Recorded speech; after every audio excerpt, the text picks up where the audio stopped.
Kenapa anak muda tidak pakai masker? Wah, apa mau pakai masker? Saya tidak takut corona, Ustaz. Saya tidak percaya ini corona. Saya tidak takut mati. Saya bilang cocok. Mau kau tidak percaya corona, mau kau tidak takut corona, mau kau tidak takut mati, urusanmu. Tapi tolong jangan kau keluar dari rumahmu. Di dalam rumahmu kau saja. Karena begitu kau keluar dari rumahmu, kau bersentuhan dengan masyarakat, kau melihat saya, kau melihat orang lain, maka kau wajib melindungi dia seperti hadis Nabi, la darar wala diror. Tidak boleh mencelakakan diri dan mencelakakan orang lain. Maka ketika kau sudah bermasyarakat, kau keluar dari rumahmu, maka kau punya adab-adab kemasyarakatan. Satu di antaranya lindungi orang lain. Cara melindungi orang lain, alhamdulillah Allah sudah berikan kasih sayangnya. Apa caranya? Vaksin. Ada lagi bilang, vaksin tidak vaksin pasti mati. Cocok nih. Vaksin tidak vaksin pasti kau mati. Kalau begitu kenapa kau makan? Kenapa kau makan? Makan tidak makan pasti mati. Kenapa kau makan? Jangan kau ketawa, serius kan ini? Apa? Kalau ada orang bilang vaksin tidak vaksin pasti mati, jangan kau juga makan. Makan tidak makan pasti kau mati. Kalau begitu kenapa saya vaksin? Bukan karena saya takut mati, tapi saya vaksin sebagai ikhtiar saya agar saya tidak tertular COVID. Dan yang kedua yang paling penting, agar saya tidak menyakiti orang lain dan agar saya tidak melunarkan penyakit kepada orang lain. Saya rajin puasa, saya rajin tahajud, saya rajin Senin Kamis, saya rajin ngaji, ibadahku kepada Allah baik. Tapi saya sembrono dalam hidup, tidak pakai masker kemana-mana, saya ganggu orang lain, saya menularkan penyakit kepada orang lain. Saya bukan orang baik, karena Nabi katakan khairun nas anfa'uhum linnas, sebaik-baik manusia yang paling banyak manfaatnya buat orang lain. Maka nanti kalau sudah ada program vaksin di lapas ini, vaksin kita. Vaksin. Nah bilang ada orang sudah vaksin Ustaz. Hoax itu bos, hoax. Hati-hati kok di medsos. Tidak semua itu berita baik. Baru-baru kita dengar itu, kita lihat viral. Yang di Dayak apa di mana itu Sudiang. Kenapa mesti ditutup? Kita mesti berdoa. Kan itu ditulis di depannya. Setelah diklarifikasi, memang itu masjid ditutup dari pintu depan. Karena kalau dibuka dari pintu depan, dia tidak tahu siapa ini yang masuk. Gasing ke ada OTG. Orang yang punya COVID tapi tidak kelihatan. Tapi dibuka dari pintu belakang untuk dari kompleks. Maka itu masjid tetap sholat Jumat, tetap sholat berjamaah, tetapi dengan protap. Ditutup dari depan. Kenapa? Karena tidak ditahu kalau masyarakat umum siapa. Dan seluruh kita ini orang Indonesia, ada lagi yang berpikir, kenapa di Eropa orang nonton bola tidak pakai masker? Kenapa di Amerika bebas orang tidak pakai masker? Begini bos, mereka Amerika dan Eropa sudah terbentuk yang namanya herd community. Apa itu artinya? Kekebalan bersama. Kenapa dia kekebalan bersama? Karena 80% masyarakatnya sudah vaksin. Kalau kita masih banyak kepala batu. Dia yang takut suntik, akhirnya mempengaruhi orang. Sebenarnya banyak orang tidak mau vaksin bukan karena tidak percaya vaksin, karena takut dari suntik. Maka mempengaruhi orang. Kalau kau tidak mau vaksin, kau tidak percaya COVID, boleh, itu hakmu, dilindungi undang-undang. Tapi jangan kau keluar rumahmu.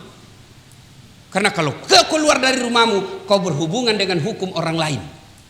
Sebelum saya akhiri, nih ada banyak yang bertanya. Tolong dengar dengan serius, ini serius. Banyak yang bertanya di medsos, supaya sekali jawab enak sini. Ustadz, bagaimana pendapat Ustadz tentang penutupan masjid selama PPKM di Jakarta? Satu, saya pengikut fatwa Majelis Ulama, bukan pribadi. Ustadz manapun saya lebih memilih Ustadz Majelis Ulama, bukan pribadinya. Namanya majelis, kumpulan orang-orang hebat di dalam Majelis Ulama. Di majelis itu ada ahli fikih, ada ahli sejarah, ada ahli bahasa, ada ahli filsafat, ada ahli sosial. Semua berkumpul, bermusyawarah dan memutuskan rumah ibadah di PPKM untuk sementara dianjurkan untuk tidak datang ke masjid.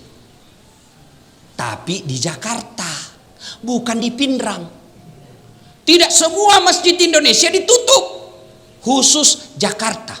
Kenapa Jakarta terlalu banyak korban COVID? Maka majelis ulama menganjurkan untuk sementara beribadah di rumah. Tuh.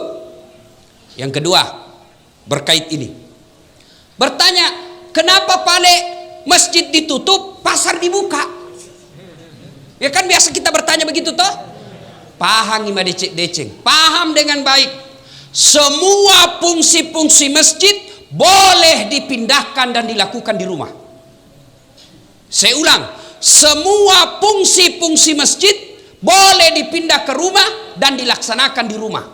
Apa maksudnya? Sholat berjamaah boleh di rumah, berdoa boleh di rumah, ngaji boleh di rumah, zikir boleh di rumah. Tapi fungsi-fungsi pasar tidak bisa kau pindahkan ke rumah. Mau beli beras, tidak ada beras, beli kau di rumahmu. Cocok kok pak belu berak kok. Habis gas, mau masak kebutuhan pokok tidak ada. Kalau tutup semua, di mana ki beli?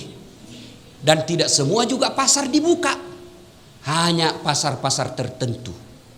Yang ketiga, Bapak Ibu saudara-saudara sekalian, bijaksana dalam menerima pesan-pesan media sosial. Karena ada pesan media sosial yang sentimen memang dia share saja yang benci-benci. Habis energi, habis tenaga hanya untuk berdebat. Yang keempat, kita berpesan kepada pemerintah untuk lebih serius lagi menangani COVID ini.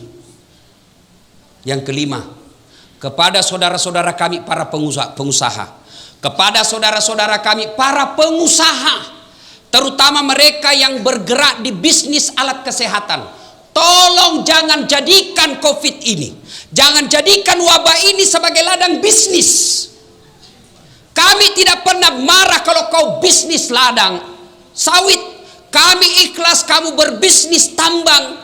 Tapi tolong jangan jadikan COVID ini sebagai ladang bisnis di antara kalian. Kasihan masyarakat kita. Mereka hilang lapkanya, mereka hilang lapangan kerjanya, mereka hilang keluarganya. Lalu kau jadikan ini COVID sebagai ladang bisnis. Demi Allah, tidak berkah hidupmu sampai akhirat. Mudah-mudahan COVID ini segera berlalu. Tidak enak kita punya hidup selama COVID. Kemana-mana tutup masker, kemana-mana kita selalu stres. Sampai di rumah ada juga lebih menakutkan lagi. Mak jaluk mataru benewe, melok ki mewe dek na lemu nyawa tak pak. Masih sakit ko lapangangi, masih kasih ko kantor. Ilat tu sikit bene tak pena mana. Tanya ya pak, tanya ya. Ini mana tuh?